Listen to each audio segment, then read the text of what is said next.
Sergeant Isaiah Washington stared in disbelief as the entire first-class cabin fell silent. The captain's military salute contrasted sharply with the flight attendant's earlier treatment. Isaiah hadn't expected this day to become national news or change airline policy forever. All he'd wanted was a simple orange juice. Before we dive into this incredible story, let me know where you're watching from. Drop your location in the comments, and if you haven't already, hit that like and subscribe button to support more stories about everyday heroes standing up against injustice. Now, let's see how a simple request for orange juice turned into a moment that would change an entire airline forever. The weight of the Army service uniform felt familiar on Sergeant Isaiah Washington's shoulders, though he wished he was wearing it for a different reason. At 34, the decorated veteran had donned his formal blues for his father's funeral in Chicago, a somber duty he never imagined facing so soon. 3 tours in Afghanistan had prepared him for many hardships, but not for saying goodbye to the man who had taught him everything about strength and dignity. "Safe travels, soldier," the Uber driver said as Isaiah pulled his single carry-on bag from the back seat at O'Hare International Airport. "Appreciated," Isaiah replied with the practiced politeness that had become second nature during his 12 years of service. He straightened his jacket, adorned with the ribbons and medals that told the silent story of his sacrifice, the Bronze Star, Purple Heart, and various campaign medals reflecting his time as a combat medic with the 82nd Airborne Division. The morning crowd at O'Hare parted slightly as he walked through Terminal 3. Some people nodded respectfully, others stared a beat too long, but most hurried past, consumed by their own travel concerns. Isaiah was used to the mixed reactions. His 6'2" frame and military bearing made him noticeable even without the uniform. At the Delta Airlines counter, a young attendant with a name tag reading Melissa smiled broadly as he approached. "Good morning, Sergeant," she said, glancing at his identification and ticket. "Looks like you're headed to Raleigh. Returning to Fort Bragg?" "Yes, ma'am," Isaiah nodded. Her fingers tapped quickly across the keyboard. "I see you're eligible for our military upgrade program. We have space in first class today. Would you like that?" Isaiah hadn't expected the offer but accepted gratefully. The extra legroom would be welcome after the emotionally exhausting week. "That would be great. Thank you." "It's the least we can do," Melissa replied, printing his new boarding pass. "Thank you for your service, Sergeant Washington."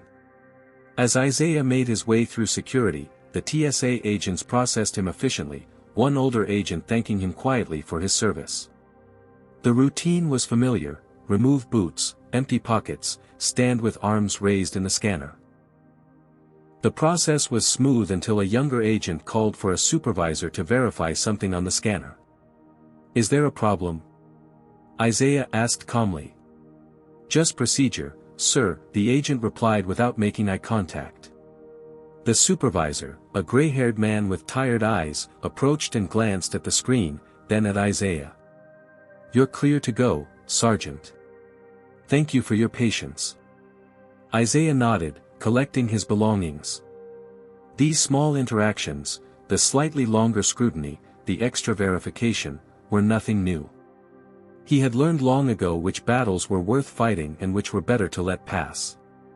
At Gate E6, Flight 2387 to Raleigh was already boarding when Isaiah arrived. He joined the priority boarding line behind a family with small children and an elderly couple. A flight attendant with blonde hair pulled into a tight bun stood checking boarding passes. Her name tag read Heather Bennett. "Good morning," she greeted the family ahead of him with a warm smile. "Let me help you with that car seat." When Isaiah stepped forward, the smile remained fixed on her face but didn't quite reach her eyes. "Boarding pass," she said, her tone notably cooler. Isaiah handed her the document. She glanced at it, then at him, a flicker of surprise crossing her features. "First class?" she asked, making no effort to disguise her skepticism. "Yes, ma'am." "Military upgrade," Isaiah explained, though he knew he shouldn't have to. She handed the boarding pass back without comment and turned to the next passenger with a renewed smile. As Isaiah walked down the jetway, he took a deep breath. Just another day, another interaction, another reminder. In the confines of the airplane cabin, he located his seat, 2C, an aisle seat in the second row of first class. The first-class cabin was already half full with passengers who fit a familiar profile, mostly older white men in business attire, a couple of white women in expensive-looking clothes, and one Asian man typing furiously on a laptop.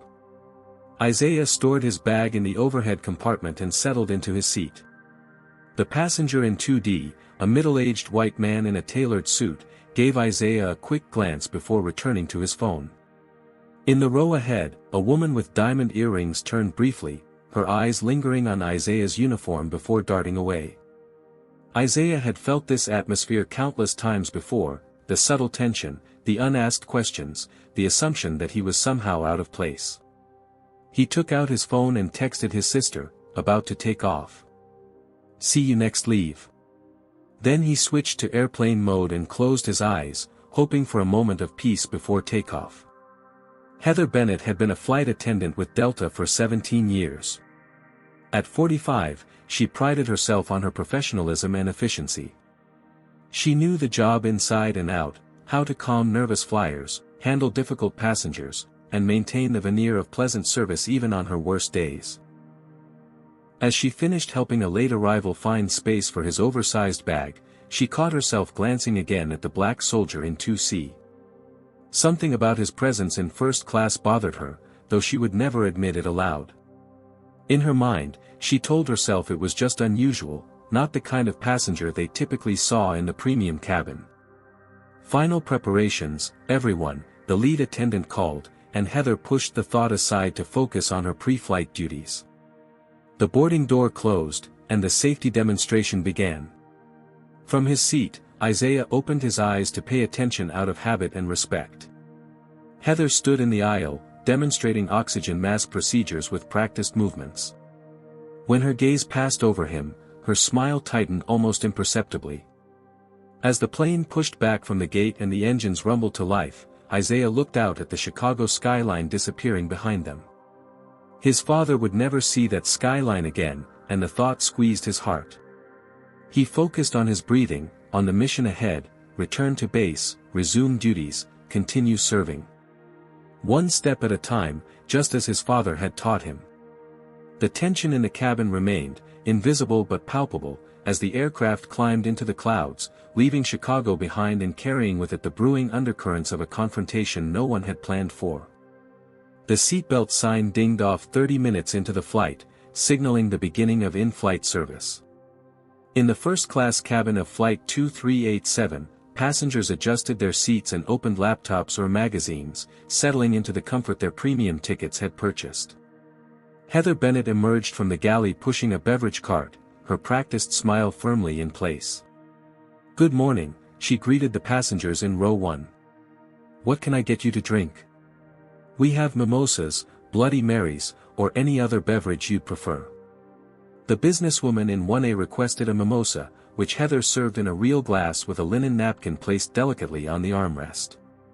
"There you are. Enjoy." Moving to 1B, she served the elderly gentleman a coffee with cream, the saucer perfectly balanced as she handed it over. "Careful, it's hot," she cautioned warmly. Isaiah observed the interactions as Heather worked her way through the first row, noting the easy banter she maintained with each passenger. When she reached the businessman in 1D, she laughed at something he said, touching his shoulder lightly before pouring his requested orange juice and vodka. "And for you, sir." Heather turned to the passenger across the aisle, her tone still warm and engaging. "We have a lovely selection of juices this morning." The pattern continued to the second row, where she served the white businessman next to Isaiah a tumbler of orange juice with ice, precisely what Isaiah had been planning to request. When Heather finally turned to him, the transformation was immediate and unmistakable. Her smile flattened, her eyes cooled, and her body language shifted from open to closed. "Drink?" she asked, the single word a stark contrast to the flowing conversation she'd maintained with other passengers. "Orange juice, please," Isaiah said politely, meeting her eyes directly. Heather's gaze flickered to his uniform, then back to his face. "And why are you in first class today?" she asked, her voice just loud enough for nearby passengers to hear. The question hung in the air, unnecessary and pointed. Isaiah remained composed. "Military upgrade, ma'am. Standard policy." Several passengers glanced over, the cabin suddenly quieter as people tuned into the interaction. The businessman beside Isaiah shifted uncomfortably but said nothing. "I see," Heather replied, her tone suggesting she found something suspect about this arrangement. She looked at her cart. "I'm afraid we're out of orange juice." Isaiah glanced at the half-full pitcher clearly visible on her cart, the same pitcher she had just used to serve the man beside him. "I can see some right there," he said quietly. Heather's lips pressed into a thin line. "That's reserved for our premium passengers." "I am in first class," Isaiah pointed out, his voice remaining level despite the burning sensation building in his chest. "Yes, but not through regular channels," she responded. "We need to ensure our paying premium customers receive priority service. Perhaps you'd be more comfortable in economy? I'm sure there's space there." The suggestion hung in the air like a slap. Isaiah felt eyes on him from around the cabin, some curious, some embarrassed, none intervening. The humiliation was familiar, the same hot flush he'd felt countless times before when reminded that his uniform, his service, his humanity wasn't enough to override the color of his skin in certain people's eyes. "I'll take water then," he said finally, determined to maintain his dignity. Heather poured water into a plastic cup, not the glass tumblers she'd given to other first-class passengers, and handed it to him without a napkin. "Here you go." In economy class, several rows behind, Patricia Moore, a 73-year-old black woman who had been a flight attendant herself in the 1970s, watched the interaction with narrowed eyes. Unlike the other passengers who could only see backs and hear murmurs, Patricia's decades of experience reading cabin dynamics allowed her to understand exactly what was happening. Her arthritis might have slowed her movements, but her mind remained sharp, and her sense of justice had only grown stronger with age. As Heather moved on to the next passenger, returning instantly to her warm, accommodating demeanor, Isaiah sipped his water from the flimsy plastic cup. He thought of his father, who had faced far worse indignities with unshakable grace. "Keep your dignity," his father had always told him. "No one can take that unless you let them." Isaiah placed the cup down, straightened his uniform jacket, and looked straight ahead. He would not let this incident ruin his journey home. He had faced enemy fire, he could certainly face this everyday battle that so many people of color experienced regularly in America. But as the flight continued, the small plastic cup on his armrest stood as a visible reminder of the different America that existed for him, even in his decorated uniform, even in 2025. The uncomfortable silence that had settled over the first-class cabin gradually dissolved into hushed conversations and the white noise of the aircraft engines. Isaiah stared straight ahead, the plastic cup of water untouched on his armrest, a stark symbol of the different treatment he had received. Tyler Reynolds, the white businessman seated in 2D, kept glancing sidelong at Isaiah, his brow furrowed. As a sales executive who flew weekly, he had witnessed the special treatment first-class passengers typically received. What he had just seen disturbed him deeply, but like most bystanders, he remained frozen in indecision. Should he say something? Would that make things worse? Was it his place? Isaiah felt the man's eyes on him but didn't acknowledge it. This wasn't his first experience with discrimination, nor would it be his last. Throughout his military career, he had learned to pick his battles carefully. Despite his rank and decorations, he had been questioned at security checkpoints, followed in stores while in uniform, and stopped by military police on base when driving his own car. He remembered a training exercise in Germany where a visiting officer had assumed he was support staff rather than the medical unit commander. He recalled the time at Fort Benning when a new recruit had refused to believe he was the supervising officer until another white officer confirmed it. Each incident had built upon the last, creating a heavy burden he carried alongside his service. As these memories washed over him, Isaiah noticed an elderly black woman making her way forward from economy. She moved slowly, using the seatbacks for support, her eyes fixed ahead with determination. Patricia Moore had spent 40 minutes debating with herself before deciding to act. The familiar scene she had witnessed from her economy seat had transported her back to 1974, when she had been the only black flight attendant for Eastern Airlines in Atlanta. She remembered the insults, the requests for another stewardess, the spilled drinks that were never accidents. She had promised herself long ago that if she ever witnessed such treatment again, she would not remain silent. As Patricia passed Isaiah's row on her way to the lavatory, she paused briefly. Leaning down as if to steady herself, she spoke quietly. "I saw what happened, son. That isn't right. You wear that uniform for all of us." She patted his shoulder gently. "Don't you worry. Miss Patricia's going to make things right." Before Isaiah could respond, she had continued her slow progress to the front lavatory.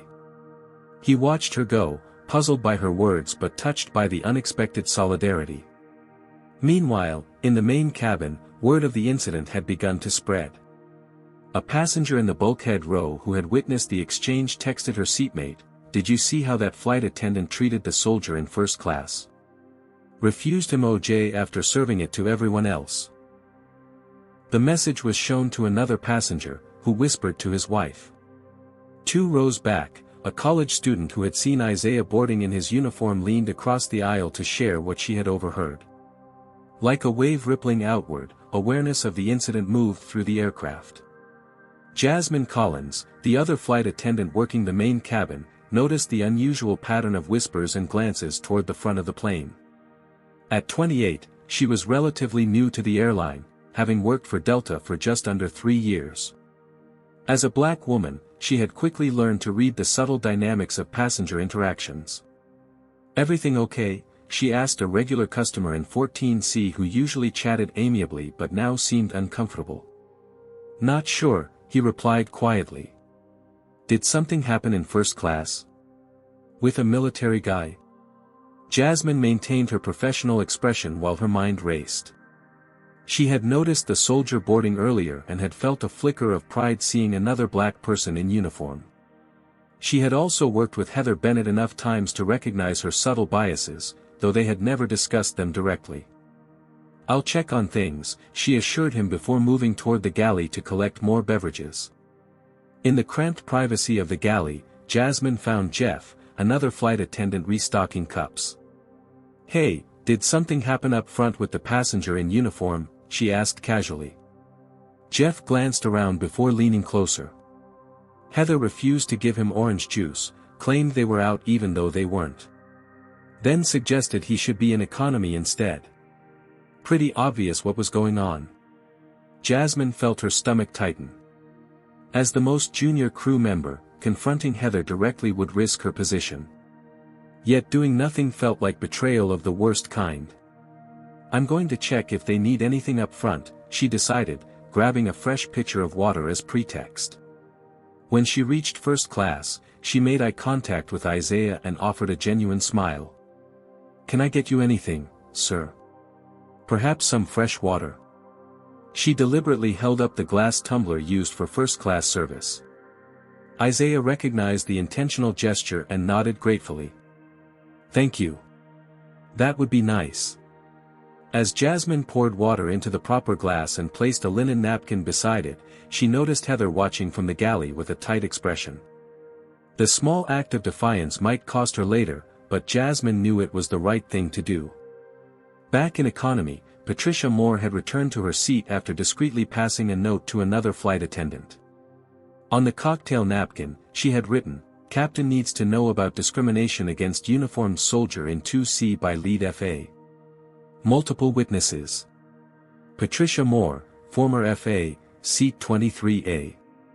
The flight attendant had hesitated only briefly before nodding and tucking the note into his pocket. Within minutes, it would reach the flight deck, setting in motion events that would transform what had begun as a routine domestic flight into something none of the passengers would ever forget. As the plane continued its journey toward Raleigh, the tension simmered beneath the surface. Isaiah sat straight in his seat, his training allowing him to maintain composure while inside, a lifetime of similar experiences churned.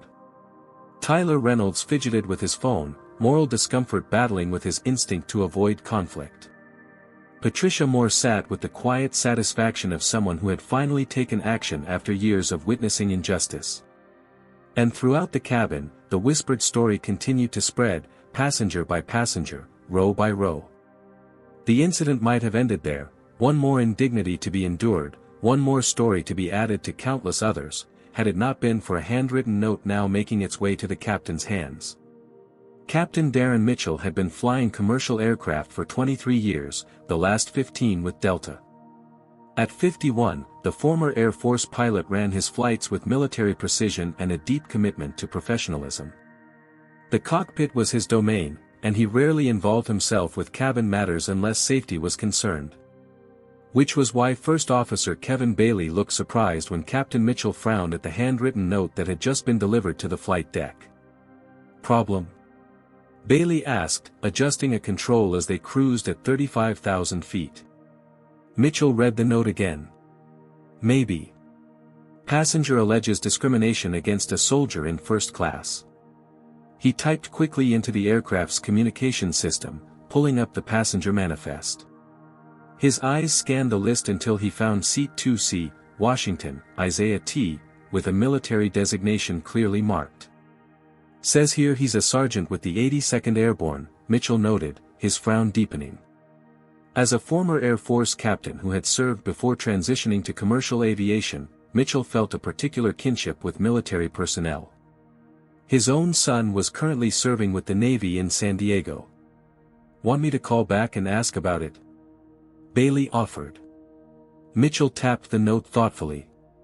"No, I want to look into this myself. Mind watching things here for a bit?" Bailey nodded, taking full control of the aircraft as Mitchell removed his headset and stood. Before exiting the cockpit, Mitchell paused to check the cabin monitors that provided security feeds of different areas in the plane. He quickly located the view of the first-class cabin and spotted the soldier in 2C, sitting rigidly with perfect posture in his dress blues. Something about the image triggered Mitchell's instincts. 20-plus years of flying had taught him to read subtle cues, and the body language in first class didn't look right. The soldier appeared too still, too controlled, while passengers nearby seemed to be making conscious efforts not to look in his direction. Mitchell secured the cockpit door behind him and made his way to the forward galley where Jeff, the flight attendant who had delivered the note, was preparing the meal service. "Jeff, got a minute?" Mitchell asked quietly. "Of course, Captain. This note about a soldier in first class, tell me what you know." Jeff glanced around to ensure Heather wasn't nearby. "I didn't see it myself, but several passengers have mentioned it. Apparently, Heather refused to serve him orange juice, claimed they were out when they weren't, and suggested he should be in economy instead of first class." Mitchell's expression remained neutral, but his jaw tightened slightly. "Who else witnessed this?" Jasmine noticed passengers talking about it. And the passenger who wrote the note, Patricia Moore in 23A, said she saw everything. She's a former flight attendant herself, apparently. Mitchell nodded. "Thanks. Is there a recording from the cabin cameras from when beverage service was happening?" "Yes, sir. All service periods are recorded as part of the new security protocols. Heather would have access to pull it up on the tablet in the galley." "Get that for me, please." Discreetly. While Jeff retrieved the tablet, Mitchell observed the first-class cabin from the galley entrance. The soldier sat alone with a plastic water cup on his armrest, while other passengers had proper glassware. It was a small detail, but a telling one. When Jeff returned with the tablet, Mitchell took it to a corner of the galley and reviewed the footage. The high-definition security camera had captured the entire beverage service, including Heather's interactions with each passenger. The contrast in her demeanor when serving Isaiah compared to other passengers was unmistakable, as was her pointed question about his presence in first class and the clear view of the orange juice pitcher that she claimed was empty. "What do you think, Captain?" Jeff asked quietly when Mitchell looked up from the tablet. Mitchell's expression had hardened. "I think we have a problem. Where's Jasmine? Jeff pointed toward the rear of the plane, and Mitchell made his way back, stopping briefly at each jump seat to speak with the flight attendants. By the time he reached Jasmine, he had gathered consistent accounts from 3 different crew members, all confirming the pattern of behavior. Jasmine straightened when she saw the captain approach. "Is everything okay, sir? I need your honest assessment of what happened with Sergeant Washington in first class," Mitchell said directly. Jasmine hesitated only briefly. "It was discriminatory treatment, Captain. I've worked with Heather enough times to know this wasn't an isolated incident. She treats passengers differently based on their appearance, especially passengers of color." Mitchell nodded, appreciating her candor. "Have you reported this before?" "Once, after a flight to Atlanta last year. Nothing came of it." She met his eyes directly. "I'm the only black flight attendant on this crew, Captain. It puts me in a difficult position." "I understand," Mitchell assured her. "Thank you for your honesty." As he made his way back to the front of the plane, Mitchell stopped at row 23 and knelt beside Patricia Moore's seat. "Ms. Moore. I'm Captain Mitchell. Thank you for bringing this matter to my attention." The elderly woman studied his face. "What are you going to do about it, Captain?" "I'm addressing it immediately," he promised. "I don't tolerate discrimination on my aircraft." Patricia nodded, satisfied. "Good. That young man deserves better. We all do." Returning to the forward cabin, Mitchell found First Officer Bailey waiting in the galley. "Everything secure up front?" Mitchell asked. "All good. We're 40 minutes from Raleigh." "What did you find out?" Mitchell's expression was grim. "It's exactly what the note alleged. We have video confirmation and multiple witness accounts." He lowered his voice. "I served 8 years before joining Delta. Seeing a fellow serviceman disrespected like that on my aircraft." Bailey nodded in understanding. "What are you going to do?" Mitchell squared his shoulders. "First, I'm going to have a conversation with Ms. Bennett. Then I'm going to make things right with Sergeant Washington. Want me to report this through channels when we land?" "Absolutely. This will be formally documented." Mitchell's tone left no room for argument. "No one on my crew discriminates against passengers, and certainly not against someone in uniform." Before confronting Heather, Mitchell took a moment to consider his approach. As captain, his authority on the aircraft was absolute, but he needed to handle this situation in a way that would address the immediate wrong while also sending a clear message to both crew and passengers. What would you do in Captain Mitchell's position? Comment number 1 if you think he should remove the flight attendant from duty immediately, or number 2 if you think he should handle it more discreetly. Like and subscribe to see how this captain decides to address this discrimination at 35,000 feet. Do you believe people in uniform deserve special treatment, or just equal treatment? The captain's next move might surprise you. Captain Darren Mitchell entered the first-class cabin with the measured confidence that came from decades of command. His presence immediately drew attention from passengers, many of whom straightened in their seats. It was unusual for a captain to appear in the cabin during cruise, and the timing, following the whispered conversations about the discriminatory incident, was not lost on the more observant passengers. Mitchell first made eye contact with Isaiah Washington, offering a subtle nod of acknowledgement before proceeding to the galley where Heather Bennett was preparing the meal service. The narrow space barely contained 2 people, but Mitchell deliberately closed the curtain behind him, creating a semblance of privacy. "Ms. Bennett, a moment of your time," he said, his voice low but carrying the unmistakable tone of authority. Heather turned, surprise flashing across her face. "Captain. Is everything all right with the flight?" "The flight is fine. I'm here about a passenger concern." Mitchell kept his expression neutral but unwavering. "Specifically, your interaction with Sergeant Washington in 2C during beverage service." The color drained slightly from Heather's face before she composed herself. "I'm not sure what you mean." "Everything was standard procedure. Mitchell held up the tablet displaying the paused security footage. "I've reviewed the cabin recording, Ms. Bennett. Standard procedure includes serving first-class passengers the beverages they request using proper glassware. It does not include questioning their right to be seated in first class or falsely claiming beverages are unavailable." Heather's lips pressed into a thin line. "He was upgraded, not a paying first-class passenger. We had limited orange juice." "The footage clearly shows you serving orange juice to the passenger seated beside him immediately before claiming you had none," Mitchell replied evenly. "And our military upgrade policy is clear. Service members receive full first-class service, not partial accommodations. I was just trying to ensure our premium customers received priority," Heather insisted, her voice rising slightly. "Sergeant Washington is a premium customer," Mitchell countered. "More importantly, he's a decorated soldier returning from a family funeral.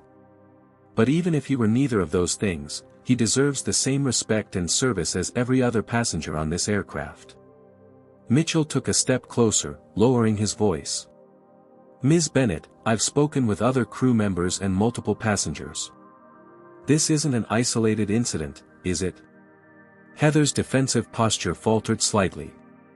"I don't know what you mean." "I think you do." Mitchell's gaze was steady. "I've been informed of previous complaints about differential treatment of passengers based on their appearance." "That's not true," Heather protested, though her voice lacked conviction. "I treat everyone the same." Mitchell simply gestured to the tablet again. "The evidence suggests otherwise." He paused, allowing the reality of the situation to sink in. "Ms. Bennett, I have two options here. I can file a formal report upon landing that will trigger a full investigation into this incident and any previous complaints, or you can acknowledge what happened and take immediate corrective action." The gravity of the situation finally seemed to register with Heather. After 17 years with the airline, a formal discrimination investigation could end her career. She leaned against the galley counter, her carefully constructed facade crumbling. "I didn't mean to," she began, then stopped, reconsidering her words. "I didn't think of it as discrimination.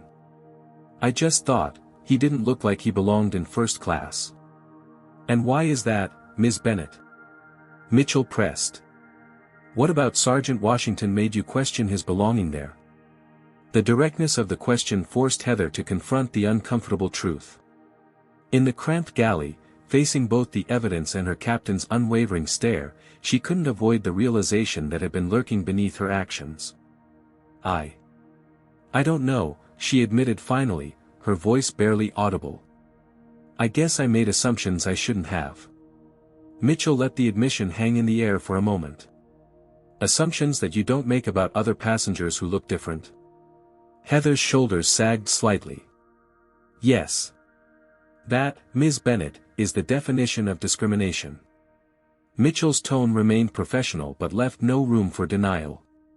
"And it has no place on this aircraft or in this airline." From his seat in 2C, Isaiah could see the intense conversation happening in the galley. Though he couldn't hear the words, the body language told him enough. The captain stood tall, authoritative, while the flight attendant seemed to shrink with each passing moment. He had no way of knowing what was being discussed, but he had a strong suspicion it involved him.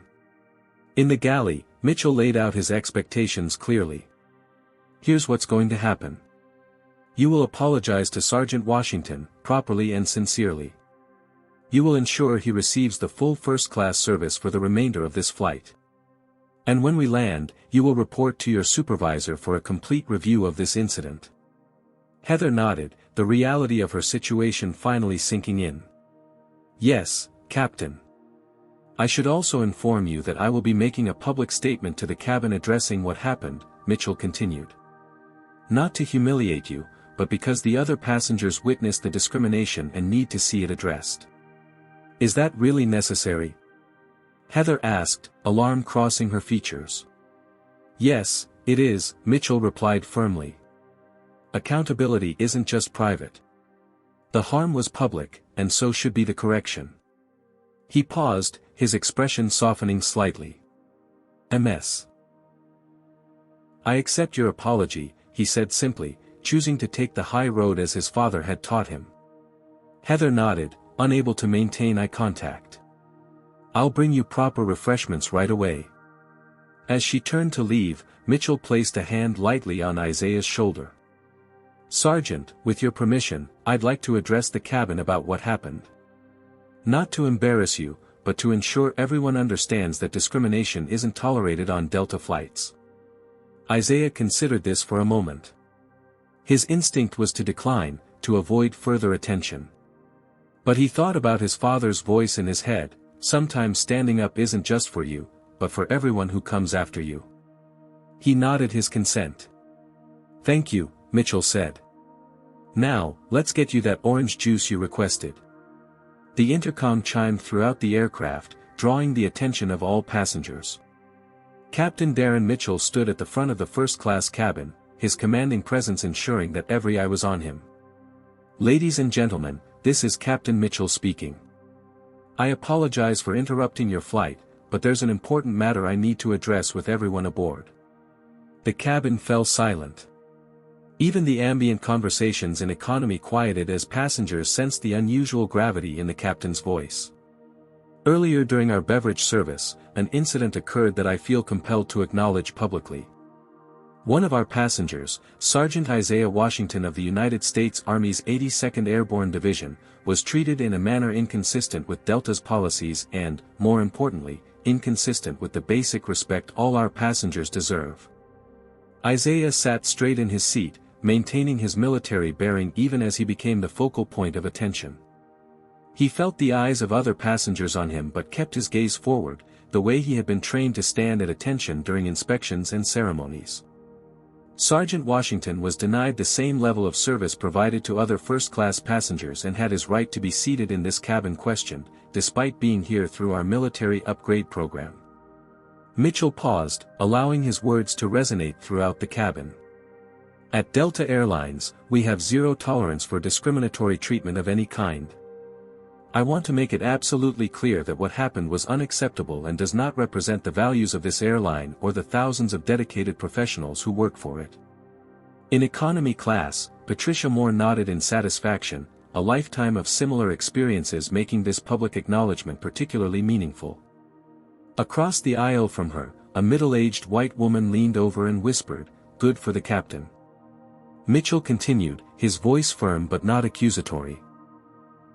"The crew member involved has apologized to Sergeant Washington privately, but I believe a public acknowledgement is also necessary when someone has been publicly disrespected. I've asked her to address you all directly." Heather Bennett stepped forward, visibly uncomfortable but composed. The transformation from her earlier confident demeanor was striking. She took the intercom handset from the captain with slightly trembling hands. "Good morning, everyone," she began, her voice less steady than usual. "As Captain Mitchell mentioned, I failed to provide proper service to Sergeant Washington and questioned his placement in first class in a way that was inappropriate and disrespectful." She turned slightly to face Isaiah directly. "I want to apologize again to you, Sergeant, not just for the orange juice or the cup, but for making you feel unwelcome and unvalued on our flight. Your service to this country deserves better, and so do you as a person." The sincerity in her voice suggested the beginning of genuine reflection rather than merely damage control. She turned back to address the entire cabin. "To everyone else aboard, I apologize for falling short of the professional standards you expect from your cabin crew. I take full responsibility for my actions and am committed to doing better." As Heather handed the intercom back to Captain Mitchell, a spontaneous burst of applause came from several passengers in economy. The response spread, rippling through the aircraft until most passengers were applauding, not for Heather's apology, but for the accountability being demonstrated before them. Mitchell raised his hand slightly to quiet the cabin before speaking again. "Thank you all for your attention. For the remainder of our flight to Raleigh, I'll be personally assisting with cabin service. And I've decided that everyone aboard will receive complimentary beverages for the duration of our journey, a small gesture to thank you for your patience and understanding." This announcement generated another round of appreciative murmurs. Mitchell then turned directly to Isaiah. "Sergeant, I believe you were waiting for an orange juice." With that, the captain personally poured orange juice into a proper first-class tumbler and presented it to Isaiah with a napkin and a small plate of mixed nuts.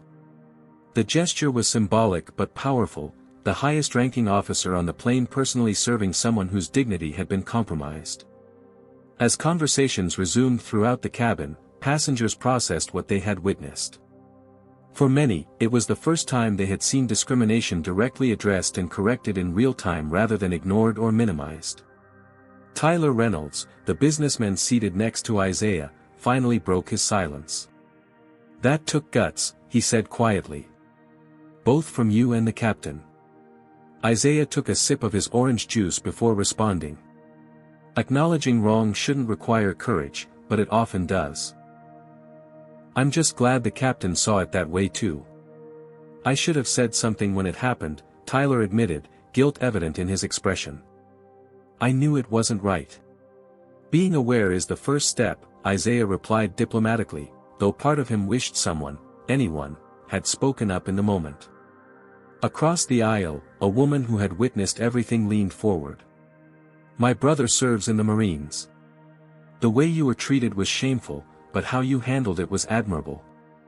More passengers began to engage, the public acknowledgement having broken down the barriers of uncomfortable silence.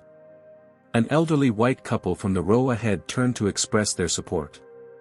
A young woman approached from premium economy to thank Isaiah for his service. Isaiah accepted these interactions with grace, though the attention made him somewhat uncomfortable.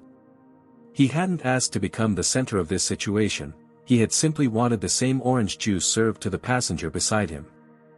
As Captain Mitchell returned to the cockpit, Jasmine Collins appeared with a fresh pot of coffee, offering refills to first-class passengers.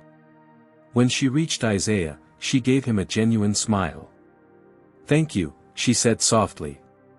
"What happened today matters beyond this flight." Isaiah nodded in understanding. They both knew that such incidents happen daily across America, in stores, restaurants, workplaces, and countless other settings, most without the benefit of video evidence or authority figures willing to address them directly. For the remainder of the flight, the atmosphere in the cabin had transformed. The tension had dissolved, replaced by a shared experience that had forced many passengers to confront uncomfortable truths about everyday discrimination. Some engaged in thoughtful conversations about similar experiences they had witnessed or experienced. Others sat quietly, perhaps examining their own behaviors and biases. Heather Bennett continued her duties with a noticeably different demeanor, the experience having visibly affected her. Whether the change would be lasting remained to be seen, but at least in this moment, a lesson had been learned. As the plane began its descent into Raleigh-Durham International Airport, Isaiah looked out the window at the approaching landscape. He thought about his father's funeral, about the man who had taught him to stand tall in the face of injustice without losing his humanity. He thought about how his dad would have responded to this situation, probably with the same quiet dignity, but with private satisfaction at seeing accountability in action. The orange juice incident might have been minor compared to other forms of discrimination he had faced, but the response to it had not been minor at all. In addressing it directly and publicly, Captain Mitchell had demonstrated that even small acts of discrimination deserved attention and correction. As the landing gear deployed with a mechanical thud, Isaiah finished his orange juice.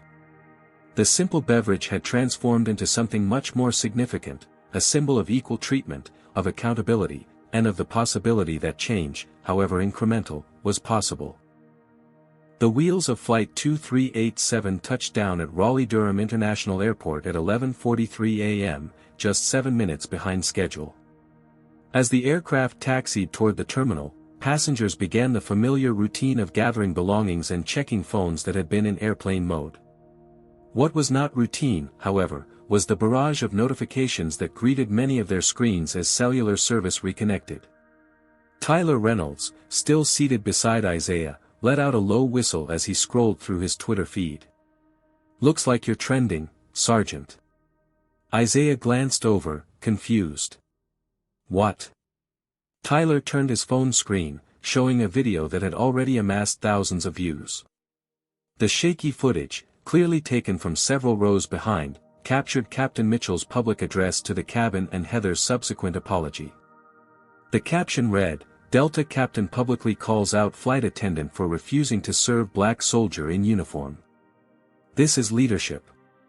"I didn't realize anyone was recording," Isaiah said, a knot forming in his stomach. While he appreciated the captain's actions, he hadn't anticipated becoming a viral moment. "Welcome to 2025, Tyler replied. "Everything gets recorded now." He continued scrolling. "It's everywhere.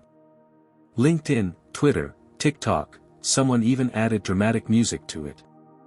As the seatbelt sign dinged off, Isaiah found his own phone buzzing continuously with messages from friends, fellow soldiers, and family members who had already seen the video.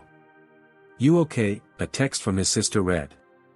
"Just saw what happened on your flight. Call me ASAP." Another message from his commanding officer, "Washington, please report to me when you land. Video circulating. Need to discuss." The realization that what had happened in the confined space of the aircraft had now exploded into the public sphere was overwhelming.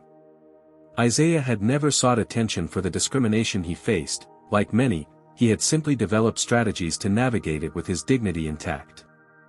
As passengers began to deplane, several stopped to speak with him. An older veteran shook his hand firmly. "Thanks for your service, son. What happened to you wasn't right." A young mother with 2 children asked if her kids could meet a real hero. A businessman slipped him a business card with, "Call me if you need legal advice," written on the back. Isaiah responded politely to each interaction, but the growing attention made him increasingly uncomfortable. This wasn't what he had wanted or expected when he boarded his flight that morning. In the jet bridge, the viral spread of the incident became even more apparent. Passengers who had been in economy and hadn't witnessed the events firsthand were now watching the video on their phones, turning to stare at Isaiah as he passed. Patricia Moore, the elderly woman who had first alerted the captain, waited near the gate area. When she spotted Isaiah, she approached with a warm smile. "You handled yourself with grace, young man," she said, patting his arm. "Your parents raised you right." Isaiah smiled genuinely for the first time since the incident. "Thank you, ma'am. And thank you for speaking up." The captain mentioned someone had passed him a note. Patricia's eyes twinkled. "I spent 30 years watching people pretend not to see what was happening right in front of them. At my age, I don't have time for that nonsense anymore." As they spoke, a small crowd had begun to gather. Several passengers who had been on the flight were recounting the story to others in the terminal, pointing toward Isaiah. Someone asked for a selfie, which he politely declined. "Sergeant Washington." Isaiah turned to see a young woman in a Delta uniform approaching with 2 men in suits. "I'm Alicia Martinez from Delta's customer relations team," she said, offering her hand. "These are my colleagues John Chen and Marcus Taylor. We'd like to speak with you privately, if you have a moment." Isaiah nodded, relieved at the prospect of escaping the growing attention in the terminal. Alicia led him to a private Delta Sky Club lounge that had been cleared of other passengers. "First, I want to personally apologize for your experience on our flight today," Alicia began once they were seated. "What happened was completely unacceptable and contrary to everything Delta stands for as a company." Marcus, who appeared to be from the legal department, continued. "We're aware that video of the incident is circulating widely on social media. Our CEO has been briefed, and she would like to speak with you personally." Isaiah's eyebrows raised in surprise. "We're prepared to offer you compensation for your experience," John added, "including lifetime platinum status and travel vouchers for future flights." Isaiah considered their offer carefully. "I appreciate that, but I'm not interested in compensation for myself. What I'd prefer is to know what steps Delta will take to prevent this from happening to others." The 3 representatives exchanged glances, clearly having anticipated a different response. "Actually," Alicia said, "our CEO has already initiated a comprehensive review of our training protocols regarding implicit bias and discrimination. She would like your input on how we can improve." Outside the lounge, the story continued to spread. Local news crews had already arrived at the airport, having received tips about the viral video. Passengers from Flight 2387 were giving interviews, each adding their perspective to the narrative. "I was sitting right behind him," one woman told a reporter from WRL News. "The flight attendant wouldn't give him orange juice but served it to everyone else. When the captain found out, he addressed the whole plane." Tyler Reynolds, who had initially remained silent during the incident, was now speaking passionately to a CNN correspondent. "I should have said something when it happened, and I regret that I didn't. But what the captain did afterward was remarkable. He didn't just sweep it under the rug, he confronted it head-on." Social media engagement with the story was exploding. #RespectTheUniform and #OrangeJuiceJustice were trending nationally. Military veterans were sharing their own experiences with discrimination. Corporate culture experts were praising Captain Mitchell's leadership example. Civil rights organizations were pointing to the incident as a textbook example of how to address discrimination effectively. Back in the Sky Club lounge, Isaiah was on a video call with Delta's CEO, Catherine Sanderson. "Sergeant Washington, I cannot express how deeply sorry I am for what you experienced on our airline," she said, her expression grave. Captain Mitchell's response aligned perfectly with our values, but the fact that this incident occurred at all indicates we have work to do.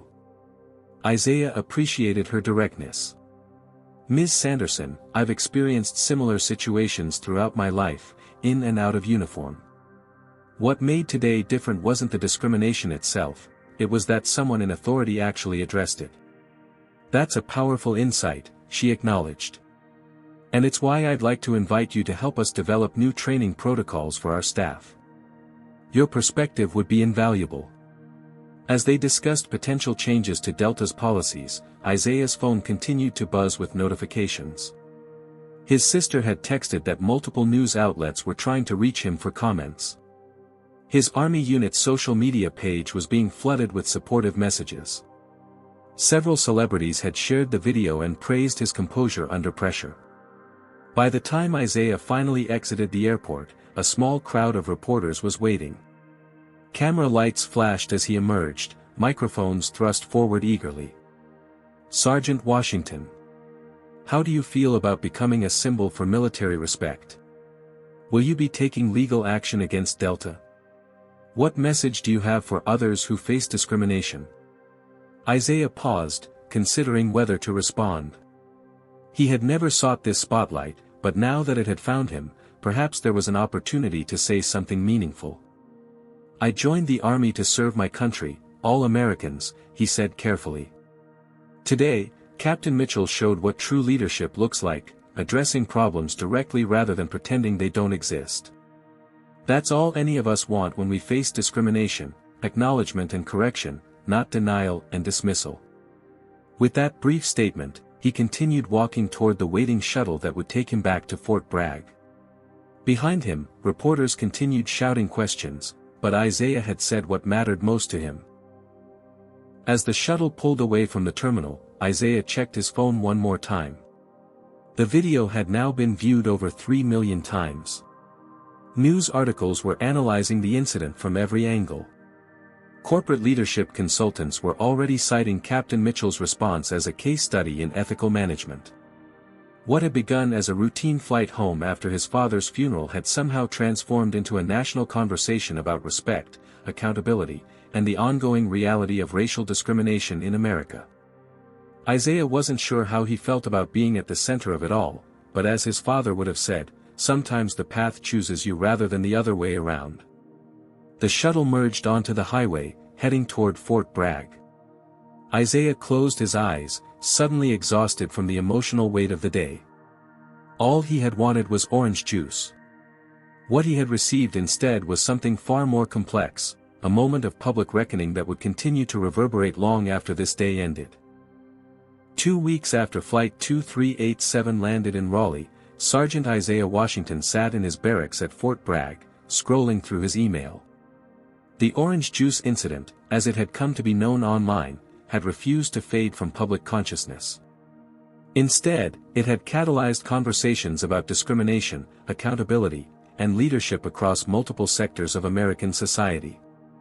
The latest message in Isaiah's inbox was from Captain Darren Mitchell, who had become an unexpected ally in the aftermath of their shared experience. Sergeant Washington. Thought you'd want to know that Delta's board approved the new training program we discussed. Your input was invaluable.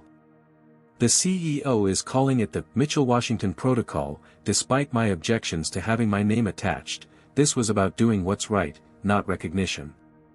Also, Heather Bennett completed her sensitivity training and has asked to speak with you if you're willing. No pressure either way. Hope you're doing well and the attention has subsided somewhat. Respectfully. Captain Mitchell. Isaiah considered the message thoughtfully. The relationship that had formed between him and the captain over the past 2 weeks was unexpected but meaningful. Both men had been thrust into the spotlight, hailed as examples of dignity and leadership respectively, and both had been uncomfortable with the attention while recognizing the importance of the conversation their experience had sparked. A knock at his door interrupted his thoughts. His commanding officer, Major Daniels, stood in the doorway. Washington, got a minute? Yes, sir, Isaiah replied, standing quickly. Major Daniels waved him back to his seat and closed the door. Just got word from up the chain. Your promotion to staff sergeant has been approved, effective next month. Isaiah blinked in surprise. Thank you, sir. That's ahead of schedule. You earned it well before that flight, Daniels clarified, seeming to anticipate Isaiah's concern. Your record speaks for itself. The timing is coincidental, though I won't pretend the visibility hasn't put a spotlight on the quality of soldiers in this unit. Isaiah nodded, relieved that his promotion wasn't being perceived as a reaction to his newfound notoriety. He had worked hard for this advancement, and the last thing he wanted was for it to be seen as special treatment. There's something else, Daniels continued. Army leadership has requested you participate in a panel discussion at West Point next month about integrity and leadership in challenging situations. Given recent events, they feel cadets could benefit from hearing your perspective. This request was less surprising. Over the past 2 weeks, Isaiah had received numerous speaking invitations, from civil rights organizations, corporate diversity programs, military associations, and even several talk shows. He had declined most, uncomfortable with being positioned as some kind of spokesperson or expert on discrimination. I'll consider it, sir, he replied. West Point is different from the other requests. Take your time, Daniels said, moving toward the door. And Washington? Your father would have been proud. Not just of the promotion, but of how you've handled all of this. The mention of his father sent a pang through Isaiah's chest. In the chaos following the flight incident, he had barely had time to process his grief. His father had always emphasized the importance of maintaining dignity in the face of injustice. They can disrespect you, he would say, but they can't diminish your worth unless you let them. After Major Daniels left, Isaiah returned to his computer and opened social media, something he had been avoiding due to the overwhelming attention. His name was still being mentioned thousands of times daily, but the conversation had evolved. What had begun as outrage over his treatment had transformed into a broader discussion about accountability, allyship, and systematic change.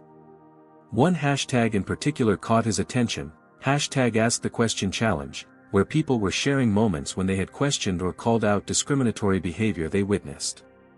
The tag had been started by Tyler Reynolds, the businessman who had sat next to Isaiah on the flight and later expressed regret for not speaking up sooner. In a viral LinkedIn post, Tyler had written, "I had the chance to be an ally and failed." By the time Captain Mitchell addressed the situation, it was already too late for me to do the right thing. Don't wait for authority figures to step in. Ask the question, is this person being treated differently, and if so, why? Thousands of people had shared the post, adding their own pledges to be more active bystanders when witnessing discrimination. Isaiah's phone buzzed with a text message from Jasmine Collins, the flight attendant who had quietly supported him during the incident. Thought you'd want to know, Delta announced a new policy today requiring all discrimination complaints to be documented and reviewed by management, even if the passenger doesn't file a formal report. They're calling it the Active Accountability Initiative. Your situation is changing things for the better. Attached to her message was a news article about Delta's policy changes, which mentioned that Heather Bennett had completed sensitivity training and would be returning to limited duties while continuing to work with the company's diversity and inclusion team. The article included a brief statement from Heather. "My actions that day forced me to confront biases I didn't acknowledge I had. I'm grateful for the opportunity to learn and grow from this experience instead of simply being dismissed. I hope to use my position to help others recognize and address their own blind spots." Isaiah wasn't sure how he felt about Heather's journey. Part of him was skeptical about the sincerity of her transformation, while another part recognized the value of allowing people to learn from their mistakes rather than simply casting them aside. A notification appeared on his screen, an email from Patricia Moore, the elderly woman who had passed the note to Captain Mitchell. "Sergeant Washington. I hope this message finds you well. I wanted to share some news that might bring you a smile. My granddaughter teaches 3rd grade in Atlanta, and her students have started a Kindness Captain program inspired by Captain Mitchell's actions on our flight. When they see someone being treated unfairly, they're encouraged to speak up like captains of their classroom. Sometimes it takes an old woman and a brave young man to remind people how simple it really is to do the right thing. With admiration. Patricia Moore." This message did bring a smile to Isaiah's face. The idea that children were learning about active allyship felt more meaningful than all the corporate statements and policy changes combined.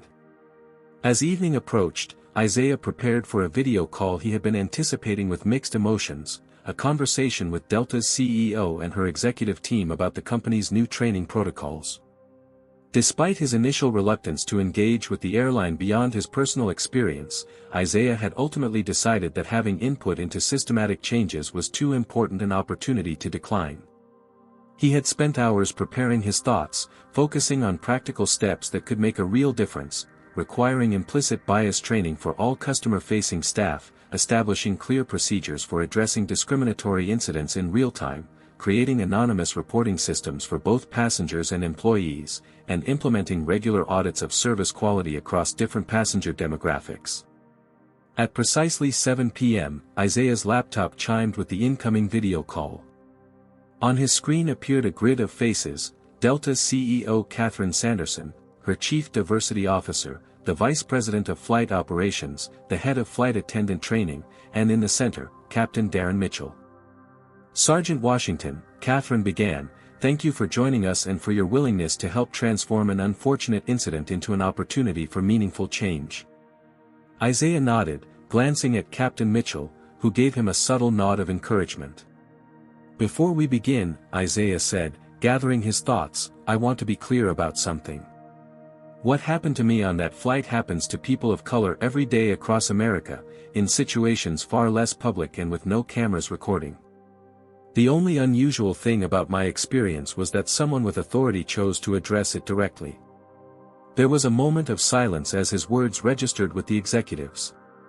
"That's precisely why your perspective is so valuable," Catherine replied. "We don't want to create policies that just look good on paper. We want to implement changes that actually make a difference in how people are treated." For the next hour, Isaiah shared his recommendations, drawing not just from his experience on Flight 2387 but from a lifetime of navigating spaces where he was viewed with suspicion or deemed not to belong. The executives listened attentively, asking thoughtful questions and taking notes. As the call concluded, Captain Mitchell spoke up. "I want to acknowledge something important here. The systems we're discussing are necessary, but they're not sufficient. What happened on that flight changed because individuals made choices. Ms. Moore chose to speak up, I chose to investigate, and Sergeant Washington chose to maintain his dignity throughout. Systems can guide us, but ultimately, change happens one decision at a time." After the call ended, Isaiah sat in silence for a long moment. His father had often told him that change rarely came as a revolution, it arrived as a series of small moments where individuals chose differently than they had before. Perhaps the orange juice incident, as trivial as it might have seemed initially, was one such moment. His phone buzzed with a new text message, his sister, letting him know she had seen Isaiah mentioned on the evening news again, this time in a segment about Delta's new policies. "You're still famous, little brother," she teased. "Dad would have gotten such a kick out of this." Isaiah smiled at the thought. His father had never sought the spotlight either, but he had always believed in standing firm in his humanity and dignity. In that sense, perhaps Isaiah had honored his memory in the most fitting way possible, not by demanding special treatment, but by refusing to accept anything less than the basic respect all people deserve. As night fell over Fort Bragg, Sergeant Isaiah Washington closed his laptop and prepared for bed, knowing that tomorrow would bring more interviews, more discussions, and more opportunities to transform a moment of discrimination into a catalyst for change. It wasn't a role he had ever imagined for himself, but if this was how he could serve beyond the battlefield, then he would meet this challenge with the same courage and integrity he brought to everything else. The orange juice he had been denied on Flight 2387 had become something far more significant, a symbol of the small indignities that accumulated into larger injustices, and a reminder that addressing them required nothing more complicated than the willingness to see them clearly and the courage to name them aloud. 6 months later, Isaiah Washington, now Staff Sergeant Washington, stood in the gleaming lobby of Delta's corporate headquarters in Atlanta. The wall-to-ceiling windows cast natural light across the polished marble floor and the new installation that dominated the entrance, a large display entitled "Leadership at All Levels," featuring the stories of employees who had demonstrated exceptional integrity and commitment to equality. At the center of the display was a photograph of Captain Darren Mitchell, alongside Isaiah in his dress uniform. Beneath it, a plaque read, "The Mitchell-Washington Protocol, How One Flight Changed Our Approach to Inclusive Service." "Quite something, isn't it?" a familiar voice said. Isaiah turned to see Captain Mitchell approaching, now wearing 4 stripes on a slightly different uniform. Since the incident, Mitchell had been promoted to chief pilot for Delta's Southeastern Division, where he oversaw training and operations for hundreds of pilots. "Congratulations on the promotion," Isaiah said, shaking the captain's hand. "Well deserved." Mitchell smiled modestly. "Same to you, Staff Sergeant. Though I suspect neither of us expected our career advancement to come from an orange juice incident." They shared a knowing laugh. Over the past 6 months, they had developed a genuine friendship, bonded by their shared experience and mutual respect. "Ready for this?" Mitchell asked as they walked toward the auditorium where Delta's annual leadership conference was about to begin. Isaiah nodded, though public speaking still made him uncomfortable. Today, he and Mitchell would be addressing 500 of Delta's top executives, managers, and crew leaders about the company-wide implementation of the protocols that bore their names. "Ms. Moore will be disappointed to miss this," Isaiah remarked. Patricia had become a regular correspondent and unexpected mentor to him, but at 73, she had limited her travel in recent months. "She sent me a message this morning," Mitchell said. Apparently, her granddaughter's Kindness Captain program has spread to 30 schools across Georgia. She's busy helping them organize a student leadership conference. As they entered the auditorium, the buzz of conversation dimmed momentarily as attendees noticed their arrival. Isaiah was still getting used to being recognized, though the initial media frenzy had thankfully subsided. What remained was something more substantial, a genuine interest in the systematic changes that had resulted from that fateful flight. Catherine Sanderson, Delta's CEO, approached them immediately. "Our men of the hour," she greeted them warmly. "The latest numbers just came in. Employee satisfaction with our new training program is at 92%, and customer feedback on inclusive service has improved by 23% across all demographics." "That's the number that matters," Isaiah said, pleased that the changes were showing measurable results. As they took their seats in the front row, Isaiah noticed Jasmine Collins, now a senior flight attendant trainer, speaking animatedly with a group of new recruits. She had been instrumental in developing the practical aspects of the new training protocols, drawing from her own experiences as a black woman in the airline industry.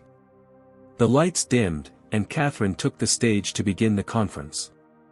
6 months ago, she began, an incident on one of our flights forced us to confront an uncomfortable truth, that despite our stated values of equality and respect, we had failed to create systems that consistently upheld those values in practice. On the large screen behind her, images appeared showing the evolution of Delta's training programs, policy changes, and accountability measures over the previous 6 months. The Mitchell-Washington Protocol isn't just a sensitivity training program, Catherine continued. It's a comprehensive approach to ensuring that every passenger receives the same high level of service regardless of how they look, what they wear, or where they come from. From his seat, Isaiah reflected on how much had changed since that morning on Flight 2387. What had begun as a humiliating incident had catalyzed a transformation not just within Delta, but across the airline industry. 3 other major carriers had implemented similar training programs, citing the positive impact on both customer satisfaction and employee morale. More importantly, the conversation about everyday discrimination had expanded beyond the confines of the airline industry. Schools were incorporating discussions about active allyship into their curricula. Corporate America had embraced the concept of active accountability in addressing workplace bias. Military leadership had developed new training modules on dignity and respect, with Isaiah consulting on their development. As Catherine invited them to the stage, Isaiah and Mitchell exchanged a glance of mutual understanding. Neither had sought the spotlight, but both recognized their responsibility to use it constructively. "Before I introduce our speakers," Catherine said, "I want to share something powerful. Last month, one of our flight attendants, Heather Bennett, volunteered to share her experience in our training videos." The screen behind her changed to show Heather, looking more subdued than Isaiah remembered, speaking directly to the camera. "I never thought of myself as someone who discriminated against others," she said, her voice carrying a new humility. "But that day, my actions revealed biases I hadn't acknowledged. The hardest part wasn't facing disciplinary action, it was facing myself and recognizing that good intentions aren't enough. We need systems that help us see our blind spots before they harm others." Isaiah felt a complex mix of emotions watching Heather's testimony. He had initially declined her requests to meet, still processing his own feelings about the incident. 3 months later, he had finally agreed to a conversation. Their meeting had been difficult but ultimately productive, with both acknowledging the painful reality of bias and the challenging work of addressing it. As Catherine introduced them, Isaiah and Mitchell took the stage to enthusiastic applause. Mitchell spoke first, detailing the importance of leadership in creating cultures where discrimination was addressed promptly rather than ignored or minimized. When it was Isaiah's turn, he approached the microphone with the same quiet dignity that had carried him through the original incident. "I never intended to become part of a corporate training program," he began, earning gentle laughter from the audience. "All I wanted that day was the same orange juice that had been served to everyone else in first class." His simple framing silenced the room. That's what equality looks like in practice, not special treatment, not extra attention, just the same respect and service afforded to everyone else. And that's ultimately what the Mitchell-Washington Protocol aims to achieve, systems that ensure everyone receives that basic dignity, regardless of who they are or how they look. Isaiah continued, sharing his perspective on how small moments of discrimination accumulated into larger patterns of exclusion, and how addressing these patterns required both individual courage and systematic support. "Captain Mitchell could have handled this privately," he noted. "He could have quietly reprimanded the flight attendant and offered me an apology away from public view. Many leaders would have chosen that path. But in addressing the situation publicly, he sent a powerful message that accountability isn't just a private matter, it's a collective responsibility." As Isaiah concluded his remarks, the audience rose in a standing ovation. The response was gratifying, but what mattered more to him was the knowledge that real, measurable changes had resulted from that difficult day. After the conference, Isaiah and Mitchell found themselves in a quiet moment before the evening reception. "I've been meaning to ask," Mitchell said, "how's your family handling all of this? It can't be easy having their personal grief overshadowed by such public attention." Isaiah appreciated the question. Few people had thought to ask about the reason he had been on that flight in the first place, returning from his father's funeral. My sister says Dad would have loved all this, Isaiah smiled. He always believed in standing up for what's right, but he would have been amazed to see how far the ripples have spread. He raised a son who knew how to maintain his dignity even when others failed to respect it, Mitchell observed. That's no small accomplishment. As they prepared to join the reception, Isaiah's phone buzzed with a notification. Tyler Reynolds, the businessman who had sat silently beside him during the original incident, had posted an update to his #AskTheQuestion challenge. 1 year ago, I failed to speak up when witnessing discrimination. Today, I'm proud to announce that our company has implemented bystander intervention training for all employees, inspired by the Mitchell-Washington Protocol. Change doesn't always start with grand gestures, sometimes it begins with a simple question: is everyone being treated with equal respect? The post had already garnered thousands of likes and shares, with companies across various industries pledging to implement similar training programs. Later that evening, as Isaiah prepared to return to Fort Bragg, he reflected on the unexpected journey that had begun with a denied beverage. His father had often told him that change rarely happened in dramatic moments, it occurred in the quiet decisions individuals made when confronted with injustice. Captain Mitchell had made such a decision when he chose to address discrimination directly rather than looking away. Patricia Moore had made that choice when she passed her note forward. And in the 6 months since, countless others had made similar choices, creating a ripple effect that continued to expand. As he boarded his flight home, upgraded to first class as always now, though he sometimes wondered about the motivations behind such courtesy, a flight attendant welcomed him warmly. "Good evening, Staff Sergeant Washington," she said, recognition flashing in her eyes. "Thank you for your service." "Thank you," he replied simply. "May I get you something to drink?" she asked as he settled into his seat. Isaiah smiled. "Orange juice, please." She returned promptly with a proper glass of orange juice, served with the same respect and attention given to every other passenger. And in that simple, unremarkable moment of equal treatment, Isaiah found the most fitting tribute to both his father's memory and the unexpected journey that had transformed a personal indignity into a catalyst for change. The journey of Sergeant Isaiah Washington reminds us that confronting discrimination requires both individual courage and systematic support. Captain Mitchell demonstrated that true leadership means addressing problems directly rather than looking away.